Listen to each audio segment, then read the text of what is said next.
스가랴 12장 1절부터 14절 말씀입니다.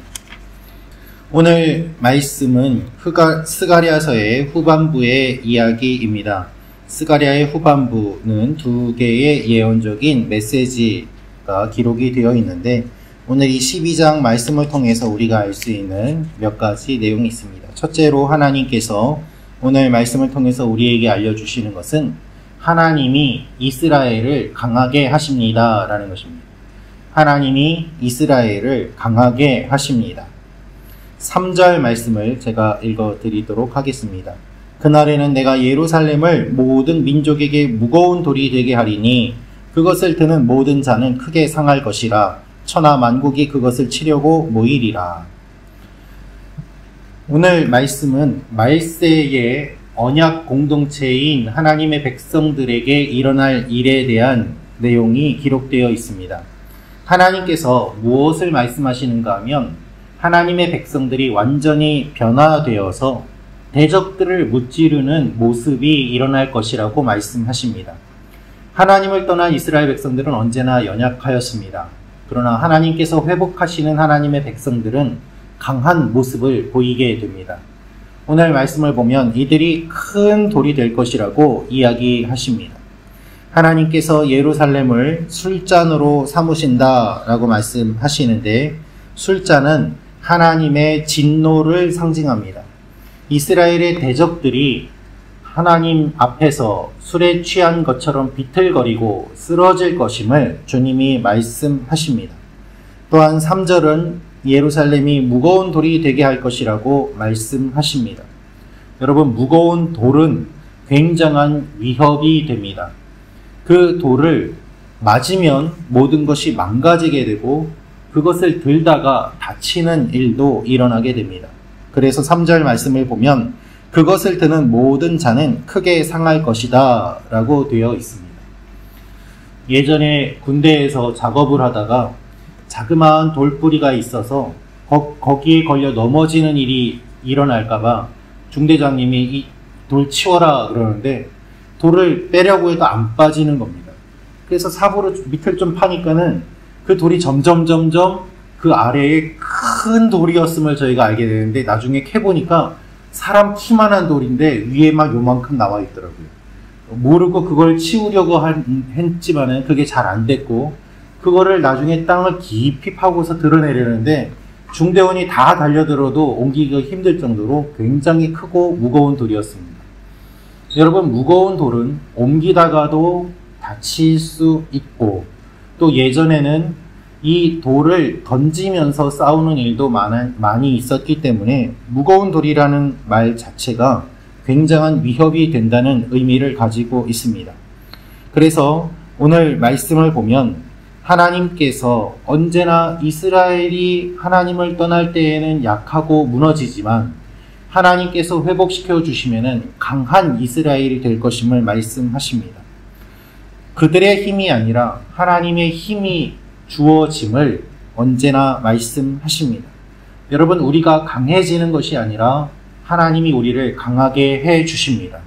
그래서 오늘도 우리의 힘으로 사는 것이 아니라 하나님께서 우리를 강하게 해 주시기를 간구하며 주님 앞에 기도하며 나아가는 여러분과 제가 되기를 소망합니다. 오늘 하나님이 함께 해주셔서 무거운 돌처럼 하나님 앞에 쓰임받는 일들이 일어날 줄로 믿습니다. 두 번째로 우리가 알 수 있는 것은 하나님이 회개의 영을 주십니다 라는 것입니다. 8절에서 10절 말씀 같이 읽겠습니다. 시작.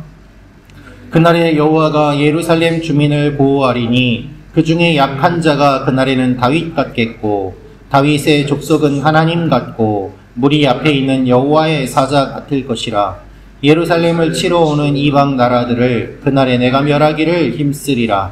내가 다윗의 집과 예루살렘 주민에게 은총과 간구하는 심령을 부어주리니 그들이 그 찌른 바 그를 바라보고 그를 위하여 애통하기를 독자를 위하여 애통하듯 하며 그를 위하여 통곡하기를 장자를 위하여 통곡하듯 하리로다. 아멘. 하나님이 예루살렘을 보호하겠다고 약속을 하셨고, 그때에는 약한 사람이 다윗같이 강하게 될 것이다 라고 말씀을 하시는데, 그 말에 이어서 하나님이 10절에 은총과 간구하는 심령을 부어주신다라고 하십니다. 그래서 결국 회개하는 일이 일어날 것임을 말씀하시는데, 그들이 애통하듯 그리고 통곡하기를 장자를 위하여 통곡하듯 하리로다 라면서 하나님께서 강하게 하시는 것과 회개가 함께 일어나는 일임을 주님이 말씀해 주십니다. 성령의 역사와 회개는 깊은 관계가 있습니다. 성령께서 역사하시면 우리는 강한 능력을 받게 되지만, 동시에 성령께서 역사하시면 우리의 마음이 예민하여져서 죄에 대한 감각이 살아나게 되고 죄로 여기지 않았던 것들을 죄로 깨닫게 되며 회개하게 됩니다. 하나님이 예루살렘을 치러 오는 이방 나라들을 멸망시키겠다고 선포하시는데, 그렇게 선포하시는 하나님의 말씀처럼 강한 용사가 되는 이들은 회개함으로 인한 거룩의 능력으로 덧입게 되는 것을 보게 됩니다. 여러분, 우리에게 있어서 가장 강력한 능력은 거룩입니다. 거룩은 회개로 가능합니다. 우리가 거룩하면 하나님이 우리와 함께 하시고 하나님이 우리에게 능력을 주십니다. 그래서 우리가 회개하는 것은 단순히 애통하는 것이 아니라 하나님 앞에 무릎 꿇고 하나님의 도움을 구하는 것이며, 또한 하나님의 능력을 덧입는 방법이기도 하는 것입니다. 이 아침에 우리가 기도할 때 감동을 주시고 능력을 주신 하나님을 소망하며 나아가는 여러분과 제가 되기를 기대합니다. 마지막으로 할 수 있는 것은 한 사람 한 사람이 거룩해야 합니다 라는 것입니다. 한 사람 한 사람이 거룩해야 합니다. 14절 말씀을 읽어드리겠습니다. 모든 남은 족속도 각기 따로 하고 그들의 아내들이 따로 하리라. 12절부터는 온 땅 족속들이 따로 애통하되, 따로라는 말이 오늘 말씀에 매우 많이 등장하는 것을 볼 수 있습니다. 하나님께서 회개의 영을 부어주시는데 어떻게 회개하는가? 단체로 회개하기도 하지만 오늘 말씀을 보면 각각 따로따로 회개할 것이다 라고 말씀하십니다. 남편과 아내가 따로 회개합니다. 따로 애통해야 합니다. 이들이 애통해야 하는 것은 개인적인 후회가 아니라 하나님의 거룩함에 이르지 못하는 애통함입니다. 그래서 한 사람 한 사람이 하나님 앞에 눈물을 흘리며 각각 바르게 서기를 원하는 마음이 간절해진다는 것을 의미합니다. 여러분, 우리가 하나님 앞에 설 때에 한 사람 한 사람이 하나님 앞에 회개한 그 일을 하나님이 받으시고, 그런 사람들이 모여서 민족을 이루게 하십니다. 그들을 통해서 하나님의 역사가 일어납니다. 예수님은 애통하는 자가 복이 있다고 말씀하셨습니다. 거룩한 애통함을 품고 기도할 때 그 눈물을 통하여 하나님의 능력이 우리에게 나타나게 되는 것입니다. 가장 강력한 힘은 회개의 눈물입니다. 진정한 부흥은 한 사람의 회개, 한 가정의 눈물에서 시작됩니다.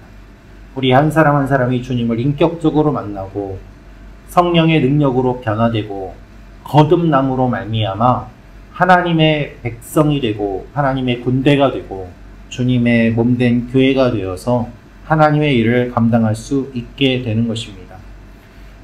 남편이 회개한다고 하여 아내가 회개하지 않는 일이 일어난다면 그것은 진정한 회개가 아닐 것입니다. 우리 한 사람 한 사람을 불러주신 주님께서 이 아침에도 여러분 한 분 한 분의 마음속에 찾아오시고 한 분 한 분에게 하나님의 뜻을 알려주실 줄로 믿습니다. 이 하나님을 소망하며 기도하며 나아가는 이 아침이 되기를 원합니다. 기도하겠습니다.